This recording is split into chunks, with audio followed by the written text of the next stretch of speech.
Hello and welcome to Boomer 11 podcast. Today we are here to talk about a hot topic out there.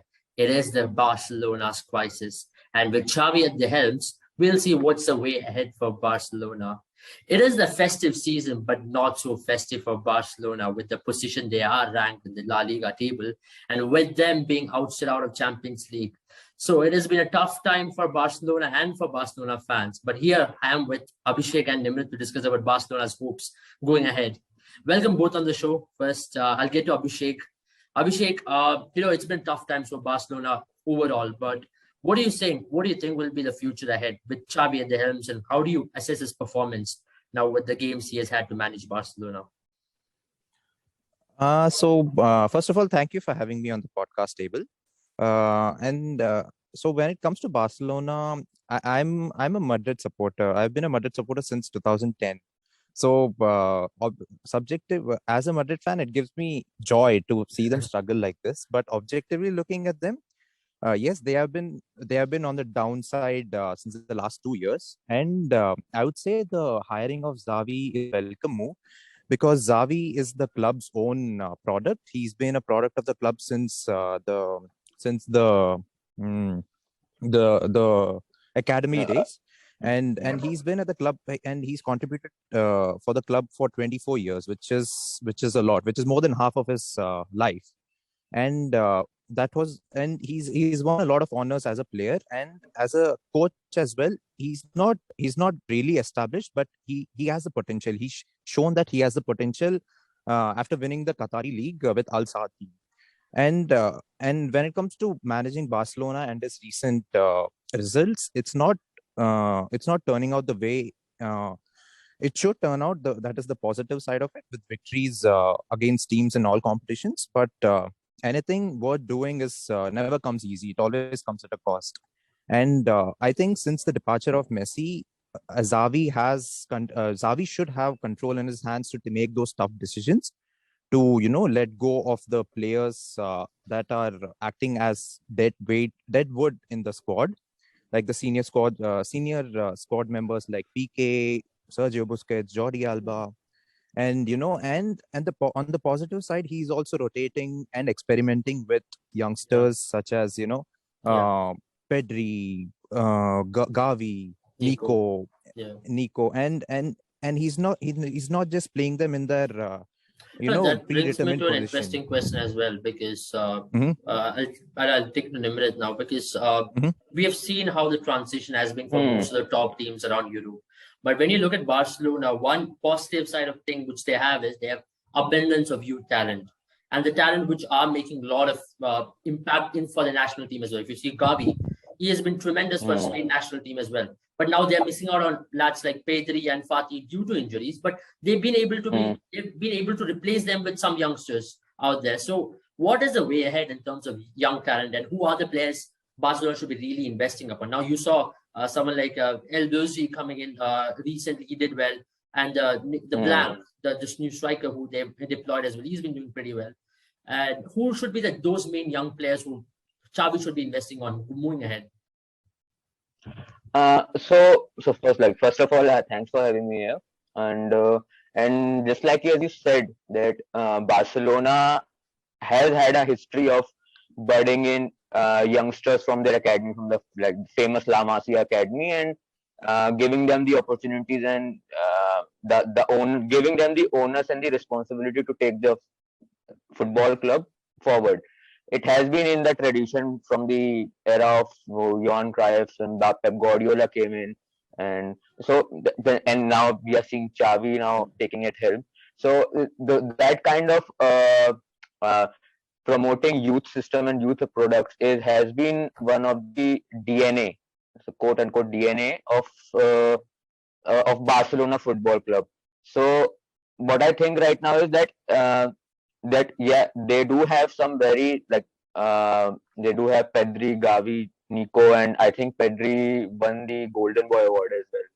So He so did, yeah. so yeah, so those kind of youngsters who are exciting, who are like they are of Spanish descent, they know the Spanish football from inside out. They have been in that kind of environment, in that kind of like that niche environment that La Masia provides and the La Liga provides, which which they can then they can improve on, evolve over, and then take the football club forward.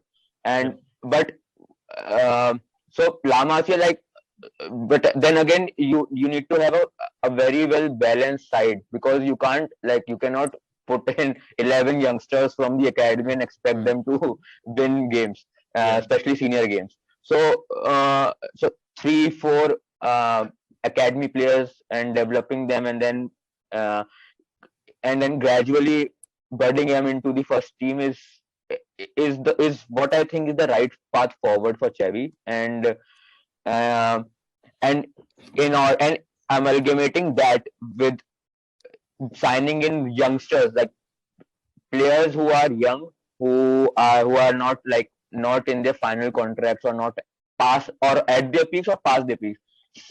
Players who are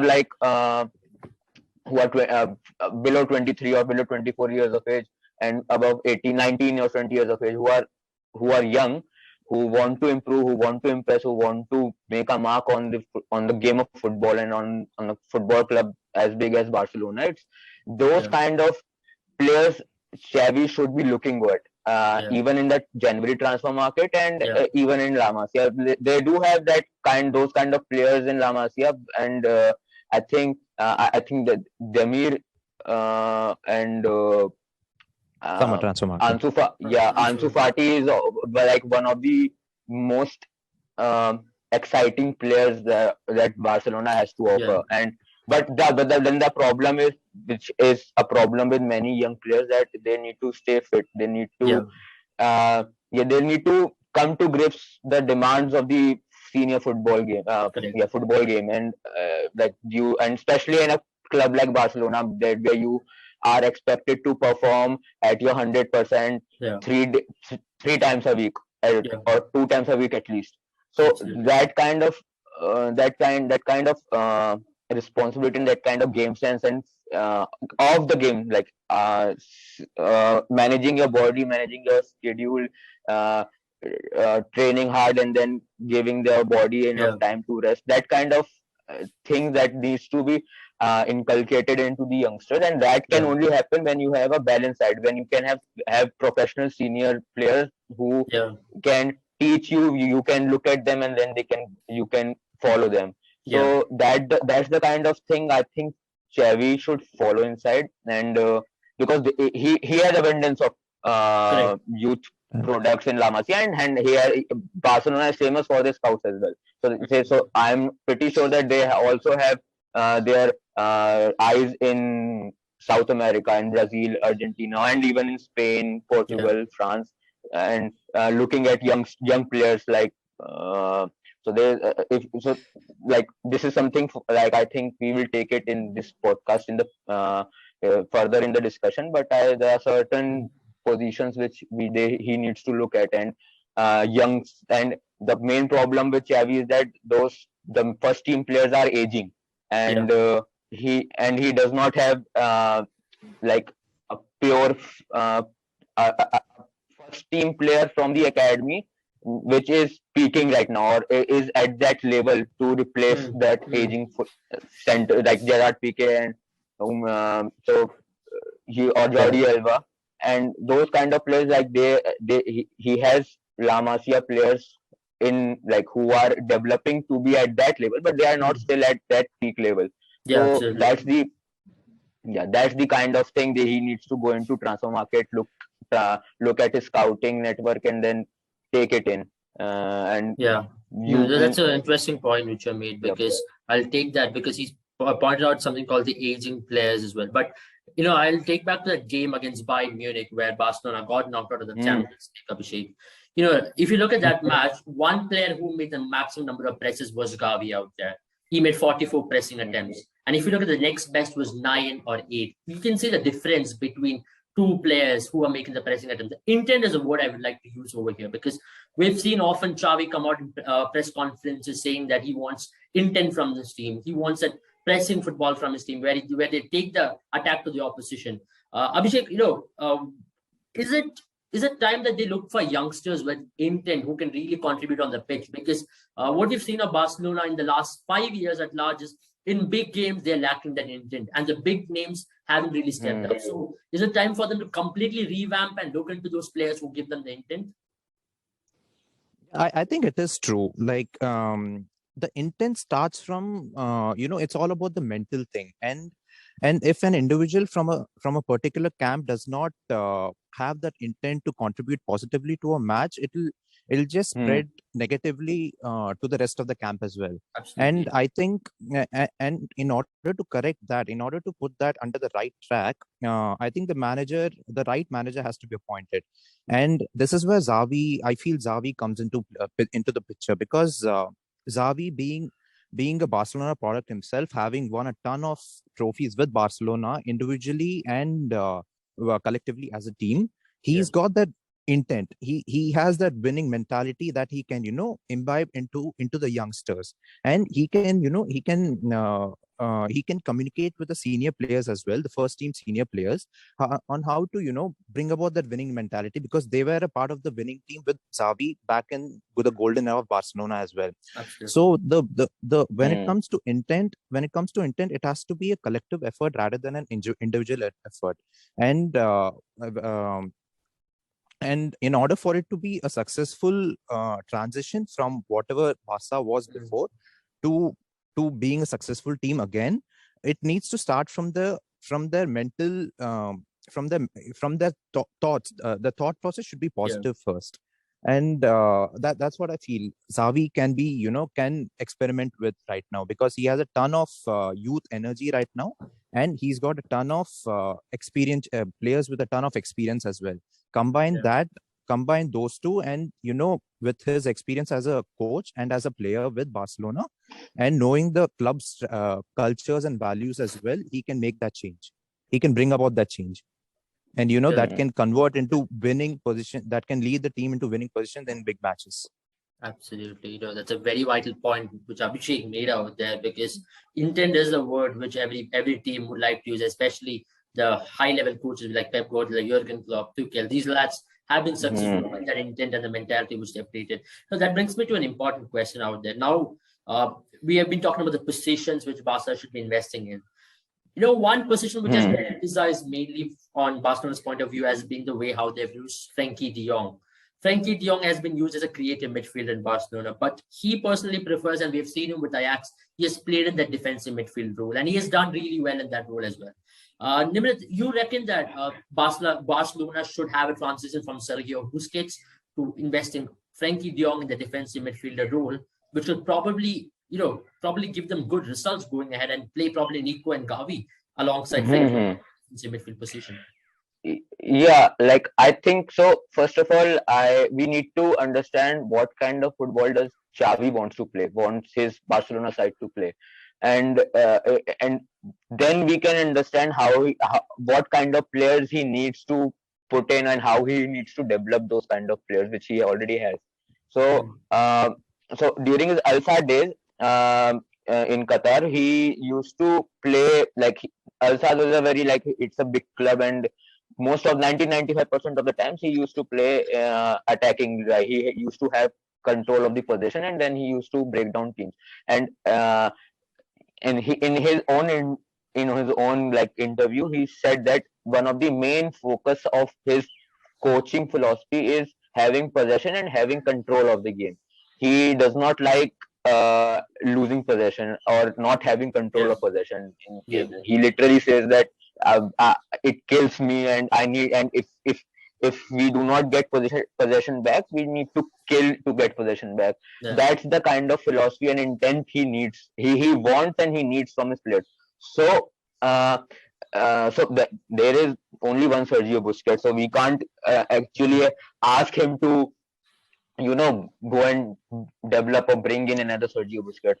Frenkie de Jong is from Ajax, and he's a very cultured midfielder. So and the kind of footballing philosophy that Xavi has is pivoted upon having control of the possession in the midfield, and then using that control of possession to have numerical superiority in the attacking third, and then creating squares and quadrilaterals and triangles in the both the wing positions or in the half spaces, and either cross it in or open up the defense using a 1-2. So that's the kind of like an overarching footballing philosophy he has. And Frankie de Jong, being from Ajax, having played in La Liga for so many years and in Barcelona as well, so he understands what kind of football is Barcelona fans and Barcelona as a whole football club should be playing and needs to play. And so and so instead of, and he's experienced enough to take on that role. So like as I earlier said, that he's not like those 19 or 20-year-old players who are not that experienced in the middle of the park, because you need that someone like 25, 26 years of old who has played for at least 5 or 6 years as a first team footballer in a senior football game to have that nous and the and that creativity and that spark to control games, to predict a move before it happens. That something which Sergio Busquets was like he created his own position with using that. He was always there before the move was supposed to happen to break that. He was known as an engine that's room. The kind. And then and of course when you win back possession, then you can do what Barcelona that's where I want to did say, with the because ball. what we have seen with Sergio Busquets over the last few years has been that when there isn't a faster player who's there in the middle of the park where he has to cover him, he's been failing to do so. And that's one of the reasons why he's not been able to press as well. He's been losing to quality midfielders. He's been losing the midfield battle, and he's been losing battles to quality wingers and who are playing in the middle of the park as well. So that's the reason why I brought the discussion up as to whether can Barcelona invest upon someone like a Frankie de Jong, who has an ability to probably cover those attacking front kind of players, or someone who can be quality in midfield, who's faster than you can.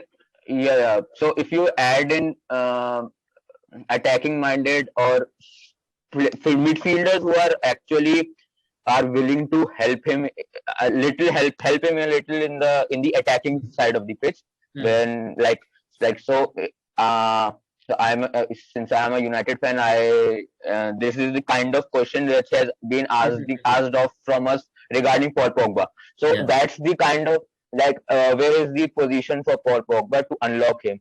Where he is not defensive, he can't do defensive work. So and he a lot of onus on him is to provide attacking impetus. That's the kind of question that is also also being asked from Barcelona, that Sergio Busquets is aging. He and the Barcelona midfield, the engine room, is not as good as it was, especially under Xavi and Iniesta. So what can be done to improve this or to rectify this? And I think that continuously investing in Sergio Busquets now is not a good step, especially and not a good step in a long-term vision, because he will retire in 2, maybe 3 years, and the legs are gone. So and you need, especially in the midfield, you need players who are fit, who can run, who do have legs to run a football or run a football match for 90 minutes. And Frankie de Jong, I think they should, at least even if for the short term, they should invest in Frankie de Jong, so that if they have a long term replacement for Sergio Busquets coming from the academy, or they are scouting someone, they should then, because according to me, Frankie de Jong is the only midfielder in that Barcelona side that can, if not completely, then partially up to a certain acceptable level, replace Sergio Busquets, or even help Xavi play the kind of football he wants to play. Right. So that's what I was thinking, that if even for a short term, if they want a short term replacement, they should still invest in Xavi. Frankie de Jong. Frankie de Jong. Yeah, now coming to an important point. Now the January transfer window is right at the corner, and Barcelona have certainly some big holes to be filled upon. Abhishek, if you look at the last game they played against Sevilla last night, they had a dominant game at large. But one area especially where they failed was in the final third. Sevilla were 10 men down with the huge Kunde getting the red card, and they were, Barcelona were dominant in possession with 59%. They had 23 shots on target, but they were not able to finish. Is it time that Barcelona looks at a striker position where they really pick up a striker? It could be anyone in the market who has been doing well, or they should also look at defensive position. If you look at the game against Bayern Munich, one area which Barcelona is struggling is to maintain that high line of defense. And in the defensive transition, they've not been able to do it because of the lack of pace. So what are the two areas which Barcelona will be looking? Is it both defense and striking position, or is it just the attacking position, which everybody's talking about? I think that's a good question because I also think that they need to focus on both filling out gaps in the defensive position as well as the attacking position. But having said that, it's easier said than done because Barcelona are also suffering financially at the moment, and I'm sure they'll have a ton of targets in their minds. That they'll have the scouts all over the world looking out for talented players, but at the same time, they'll also have trouble acquiring them. And and in order to be able to acquire them, they need to be able to sell the players that they need to make those hard decisions. Coming back to my first point, Xavi needs to be able to make those hard decisions of letting the senior players go. Like, since the departure of Messi, I think the owners have shifted on Xavi, and the floodgates have opened to make those decisions for the betterment of the club. It's either it either should come from Xavi himself, or the players should make a decision themselves and make a decision for the betterment of the club. And this was my first point. And coming back to looking out for players in both attacking and defensive positions, I'm not really sure what players they're scouting for in terms of the players that they're looking for, but the quality that they should have in the target list. In the target list. So again, they're both young and they're quick. They're quick on their feet. Yeah. So again, so that seems to be a pattern, and there seems to be a pattern in what Barcelona are looking for. Again, they have an aging squad, and they already have a ton of youngsters from their academy who are young, who are quick on their feet, and they're hungry to prove themselves. And getting youngsters from other teams can also, should also help them fill the gaps and help them get that squad stability. Squad stability, which can create a synergy between all 11 of the players there, starting from the goalkeeper, defense, midfield, and then the attacking positions as well. Absolutely. Yeah. And now one area which everybody wants to talk about is the Europa League ambitions. Do you really consider Barcelona going ahead as a Europa League contender, considering their current form? They're coming up against Napoli, who is ranked second in Serie A, and they're a good team this season. We have a team. Do you really consider them? Do you really consider Barcelona giving Napoli a run for the money, or is it going to be shutters for Barcelona and Europa League as well? Well, Europa League. Well, I don't think the Europa League is now that bad of a tournament to win, because continuously every year some pretty good teams who should be in the Champions League are regularly competing in the Europa League. So like they were AC Milan, Man United, and even so those two, as far as I can remember, those two teams were there in the big teams that were in the Europa League last season. And then this season we have Barcelona, Napoli, even Leicester was there then, but they crashed out and went into the Conference League. And I think Dortmund is also in there in the Europa League now. Yeah. So So those are the kind of teams and the kind of competition that Barcelona is facing right now in Europa League. See, Barcelona in any competition you go, if you put Barcelona in there, they should be one of the favorites. That's the kind of stature that Barcelona football club holds in the world of football. But then again, right, like being a favorite on paper is very different from being a favorite on the football field. And Yeah. and the kind of tie which we have for the round of 32 qualification versus Napoli, it's the kind of tie that should be happening, especially in the Europa League, that should be happening in semi-finals or even finals.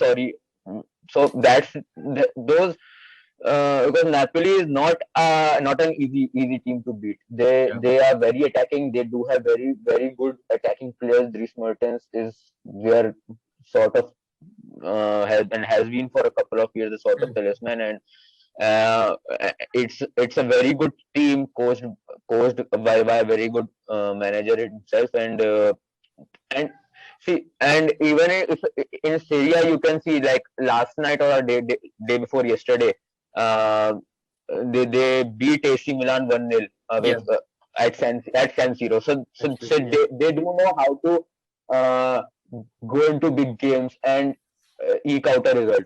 Absolutely. At home or away from home. I watched their match versus Leicester, which was kind of like a knockout match. Yeah. And they and I in the kind of game that happened there, it was very entertaining, very open, and very end to end. But like the kind of game that managers do not want to play. Yeah. And which kind of like made their defensive vulnerabilities visible very much.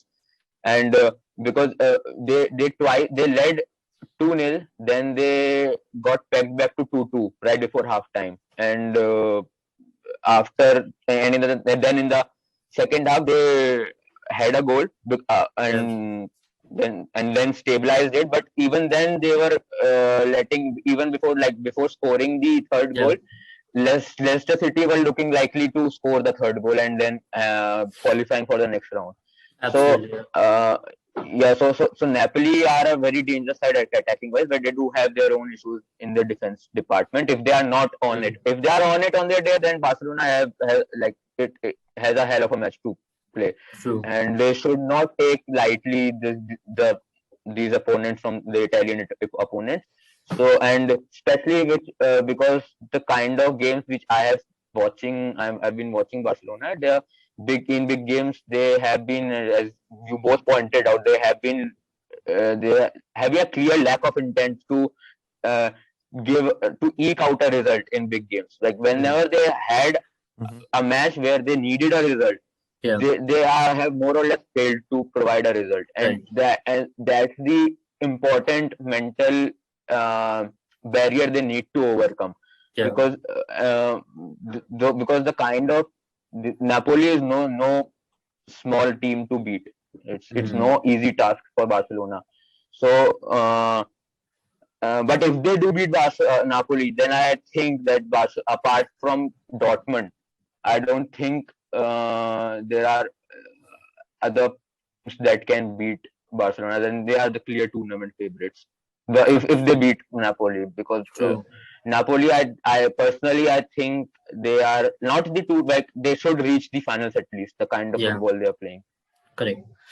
That's great take from Nimrit, because one of the biggest expectations Barca fans have on the team is to win the Europa League. Even Araujo came out saying that our dream is to win the Europa League now. But yeah, it can go either way. But Abhishek, the last question. We've spoken about Barca's position in the La Liga. I started the show by saying where they're ranked. They're ranked 7th. But one positive side for every Barca fan to look onto is they're just 2 points away from top 4. The La Liga table has been such in the top 10 that every team is clustered together. It is not a lot of difference, but only differences between the first rank and between Barcelona. It's 15 points difference. But if you look, it's 2 points behind Rayo Vallecano. But can Barcelona finish in top 4 looking at the end of the season and with the current form they are in? Or can they make it in the Europa League, as I asked to Nimrit, to make it to the Champions League next season, of course? That's a good question because it focuses both on the league as well as the Europa League. And personally, from what we have seen before, if you look at my perspective, my opinion is that Barcelona should focus solely on La Liga right now, because if you look at the previous example of, say, Manchester United after Sir Alex left, United won the Europa League under Mourinho, but that gave them the the pink slip to qualify for the Champions League. But the very next season, they didn't do well in the league or in the Champions League.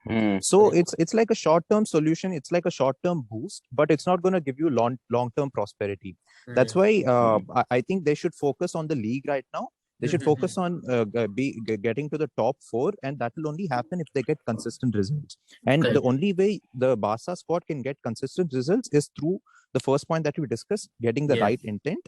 And getting the right intent, and after they get the right intent, focus on getting the right team, getting the team stability into the right shift. And post switch, it'll lead to consistent results, and only through consistent results you can qualify. They can hope for qualifying to the Champions League next season. And the reason I'm focusing on the league is because you're forced to be consistent as a squad, collectively as a unit over a longer period of time. Whereas in the Champions League, 7 or 8 matches and you're done. It's a shorter format, but it has more weightage, sure. But then in Barcelona, when you look at Barcelona as a team, and from the management point, they are such a big club that you can't be happy with short-term goals. You need to have a goal that will at least last for the next 5 to 7 years. And you can only get to those goals if you're consistent for the next 5 to 7 years. And that's why I feel that they should focus on the league right now, rather than wasting their squad A players' energy on the Europa League right now. Absolutely. It was great to talk to you both on Barcelona's future ahead, because as we're ending the show, we really hope that Barcelona gets back to their glory days, because they are ranked as one of the most prestigious clubs in Europe, and they're definitely going through a turmoil. We have seen some of the top clubs in Europe go through it and get past it. And we also hope that Xavi, at the helm of things, he can make a turnaround for Barcelona. But having said that, thank you both for joining the show. And we will keep you all guys updated with more podcasts, and we will come up with some really interesting ones as well. And before that, do download Boomer 11. You can enjoy all the contests, latest La Liga, Premier League, Champions League contests on Boomer 11, and you get a chance to win exciting prizes. And don't forget, it's totally free to play. See you all, and have a very good festive season.